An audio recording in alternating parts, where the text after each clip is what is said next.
اور جب آپ مسائل کسی دوسرے کے پاس لے کے جاتے ہیں تو اس کی مداخلت زیادہ بڑھ جاتی ہے. سپریم کورٹ ہو, کوئی اسٹیبلشمنٹ ہو, کوئی انتظامیہ ہو, جب ان ساروں سے یہ پوچھا جائے گا کون سا فیصلہ کیسے کرنا ہے, چیزیں عدالت میں لے جائی جائیں گی, پارلیمان کو غیر مستقل جائے گا, اگر پارلیمان ہے بھی آرڈیننس کے ذریعے کام کیا جائے گا, تو یہ اس طرح جب کمپٹیشن بنتا ہے اس سے پارلیمان اصل سیاست بھی جوڑ ہوتی ہے.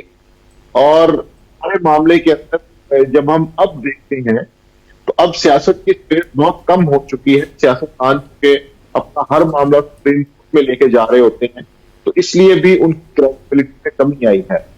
پارلیمان کے حوالے سے یہ واقعہ کیوں پیش آیا, اس کی ہسٹری اس طرح سے ہے کہ جب آپ کے ادارے, آپ کی پولیس وہ یہ سمجھیں گے کہ یہ کوئی اتنی مقدس جگہ نہیں ہے, جب آپ انہیں یہ بتائیں گے کہ پارلیمنٹ کی اہمیت نہیں ہے, آپ اپنے کارناموں سے یہ ظاہر کریں گے, تو پھر ان کے دل میں بھی اس کی کوئی عزت خوف نہیں ہوگا. تو اس چیز کو میرا خیال ہے کہ ہمیں دیکھنا چاہیے. اور اس سے آگے نکلتے ہوئے ابھی جو پولیٹیکل پولرائزیشن کا ماحول ہے کہ جس میں آپ وہ تمام رہنما دیکھیں گے جو دھواں دار بات کرتے ہیں, جو گرج چمک کے بات کرتے ہیں, جو چسکے لیتے ہیں, جو بازاری زبان استعمال کرتے ہیں, وہ کسی بھی جماعت سے ہو سکتے ہیں, انہیں زیادہ پسند کیا جاتا ہے. وہ لوگ جو دھیمے ہیں, جو نیوٹرل ہیں, جو مل بیٹھنے کی بات کرتے ہیں, انہیں اتنی پذیرائی نہیں ملتی.